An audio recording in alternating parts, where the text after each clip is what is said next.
भक्तांनो, तुम्ही कधी अनुभव घेतलाय का, जेव्हा आयुष्यात सर्व दरवाजे बंद असतात, जेव्हा संकटाचा डोंगर कोसळतो आणि जेव्हा स्वतःची सावलीही आपली साथ सोडते, तेव्हा एकीकडे जग पाठ फिरवतं, पण अगदी त्याच वेळी कुणीतरी अदृश्य शक्ती येऊन आपल्या खांद्यावर हात ठेवते आणि म्हणते, फिकीर करू नकोस, मी तुझ्या पाठीशी आहे. ही अदृश्य शक्ती दुसरी तिसरी कोणी नसून आपले अक्कलकोटचे स्वामी किंवा शिर्डीचे साई नव्हे, तर साक्षात शेगावचे राजे परब्रह्म समर्थ सद्गुरू श्री गजानन महाराज असतात. पण एक प्रश्न आहे, गुरुपौर्णिमा आली की आपण मठात जातो, गर्दीत रांगेत उभे राहतो, दर्शन घेतो आणि घरी परत येतो. पण मठात न जाता फक्त स्वतःच्या घरी बसून साक्षात गजानन महाराजांची संपूर्ण कृपा आणि त्यांचा वरदहस्त कसा प्राप्त करावा हे तुम्हाला माहीत आहे का? अनेकदा लोक म्हणतात, आम्हाला शेगावला जाता आले नाही, आमची गुरुपौर्णिमा वाया गेली. पण आजच्या या व्हिडिओमध्ये मी तुम्हाला अशी एक अद्भुत आणि गुप्त पद्धत सांगणार आहे, ज्याद्वारे तुम्ही घरात बसूनच महाराजांचा थेट आपल्या घरी बोलवू शकता.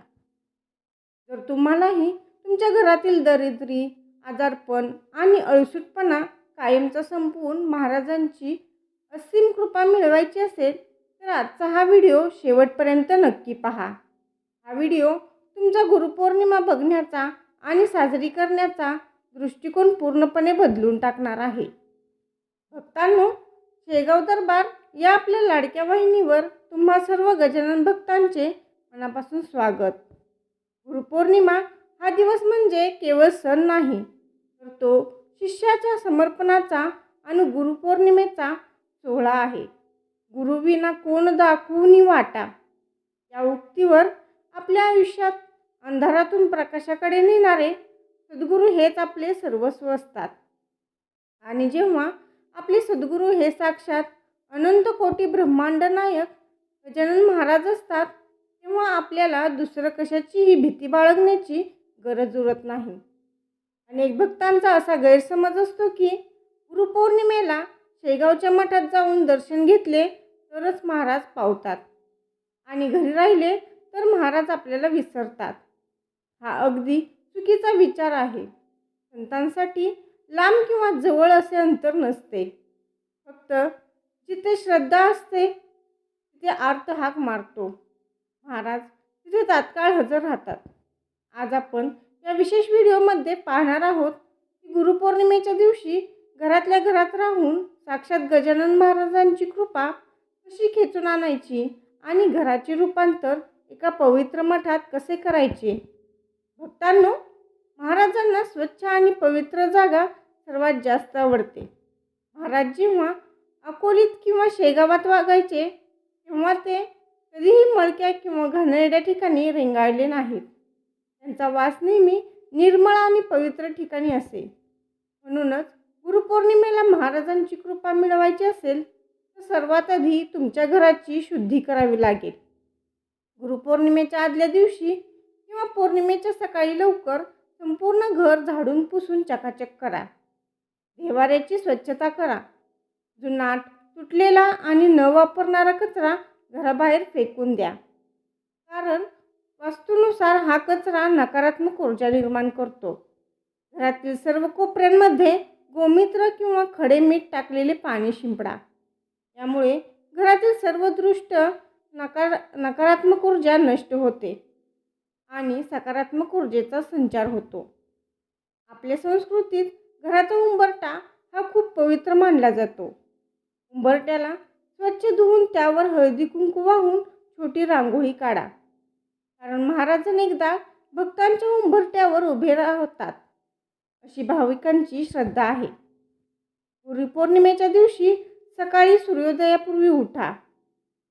स्वतः स्नान करून शक्यतो पांढरे किंवा पिवळे स्वच्छ कपडे परिधान करा. त्यानंतर घरातील पूजेची अशी तयारी करा.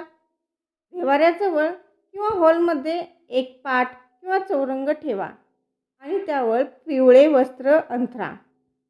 त्यावर तांदळाची छोटी रास करून त्यावर श्री गजानन महाराजांचा एक छानसा फोटो किंवा मूर्ती मध्यभागी ठेवा. महाराजांच्या फोटोला चंदनाचा गंध लावा. हळद कुंकू वाहून पिवळ्या फुलांची किंवा झेंडूच्या फुलांची माळ घाला. महाराजांसमोर गाईच्या तुपाचा दिवा आणि सुवासिक अगरबत्ती किंवा धूप प्रज्वलित करा. नैवेद्य म्हणून खडीसाखर, पेढे किंवा गोडाचा नैवेद्य दाखवा. भक्तांनो, पूजा तर सर्वच जण करतात, पण महाराजांची खरी कृपा तिथेच बसते जिथे भाव असतो. पूजा मांडल्यानंतर डोळे बंद करून महाराजांसमोर खालीलप्रमाणे भावनिक संवाद साधा. हे माझ्या शेगावच्या राजा, हे गजानन माऊली, आज गुरुपौर्णिमा आहे. मला गर्दीत येऊन तुझ्या चरणांचे दर्शन घेता आले नाही, पण माझा भाव तुझ्या चरणी आहे. हे माऊली, तू अंतर्यामी आहेस. तू माझ्या घरातील अडचणी जाणतोस. आज या गुरुपौर्णिमेला तू माझ्या घरी पाहुणा म्हणून ये आणि माझ्या संपूर्ण कुटुंबाला तुझा वरदहस्त दे. असा हास्य, आनंद आणि आत्मसमर्पणाचा भाव मनात ठेवून महाराजांच्या चरणी लीन व्हा. हा भाव जेव्हा निर्माण होईल तेव्हा तुम्हाला जाणवेल की महाराज प्रत्यक्षात तुमच्यासमोर येऊन उभे आहेत. गुरुपौर्णिमेच्या दिवशी घरात बसून महाराजांची कृपा मिळवण्यासाठी खालील 3 गोष्टी न चुकता करा. शक्य असल्यास ग्रंथांचे 11 किंवा 21 अध्याय वाचा. जर वाचणे शक्य नसेल तर मोबाईलवर किंवा संगणकावर ग्रंथाचे ऑडिओ लावून डोळे बंद करून ऐका. दिवसभरात किमान 5 माळी किंवा शक्य तितका वेळा गण गण गणात बोते या महामंत्राचा जप करा. जप करताना माळ किंवा मणी फिरवताना मन पूर्णपणे शांत ठेवा. दुपारी किंवा संध्याकाळी घरातील सर्व सदस्यांना एकत्र करून अत्यंत उत्साहात जय देव जय देव जय गजानना ही आरती म्हणा. टाळ मृदुंगाचा गजर करा. यामुळे संपूर्ण घरात चैतन्य निर्माण होईल. गजानन महाराजांना गरिबांची सेवा आणि अन्नदान याबद्दल कमालीचे प्रेम होते. महाराज स्वतः भिकाऱ्याला किंवा भुकेल्याला कुत्र्याला आधी खायला घालायचे आणि मग स्वतः जेवायचे. गुरुपौर्णिमेच्या दिवशी तुमच्या घरी जो स्वयंपाक केला असेल, विशेषतः पुरणपोळी किंवा गोड पदार्थ, त्याचा पहिला घास काढून महाराजांना नैवेद्य दाखवा. तो प्रसाद घरातील सर्वांना प्रेमाने वाटा. शक्य असल्यास घराबाहेर असलेल्या एखाद्या भुकेल्या प्राण्याला गाय, कुत्रा किंवा कावळा, भाकरी किंवा अन्नदान घाला. संत म्हणतात, भुकेल्याला जीव्याला अन्न देणे म्हणजे साक्षात महाराजांची पूजा करणे. जेव्हा तुम्ही घरात अगदी मनापासून अशी गुरुपौर्णिमा साजरी करता तेव्हा तुम्हाला त्याचे अद्भुत अनुभव घेता येतात. घरातील सर्व कलह, वाद आणि मानसिक तणाव दूर झाल्यासारखा नाहीसा होतो. घरात एक वेगळी शांती आणि सुवासिक सकारात्मक ऊर्जा अनुभवास मिळते. अपूर्ण राहिलेली कामे मार्गी लागतात आणि आरोग्याच्या तक्रारी दूर होतात. सर्वात महत्त्वाचं म्हणजे तुम्हाला शेगावला न जाताही घरात बसूनच माऊलींच्या अस्तित्वाची प्रचिती येते. भक्तांनो, ईश्वर हा भक्तीचा भुकेला आहे, तो दिखाव्याचा नाही. त्यामुळे या गुरुपौर्णिमेला गर्दीत जाणे शक्य नसेल तर अजिबात खिन्न होऊ नका.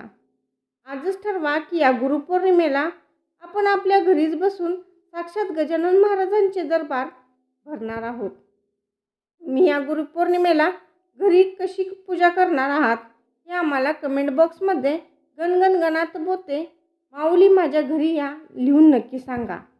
हा अत्यंत प्रेरणादायी, मार्गदर्शक आणि भक्तीने भरलेला व्हिडिओ तुमच्या सर्व मित्रपरिवाराला, नातेवाईकांना आणि गजानन भक्तांना शेअर करायला विसरू नका.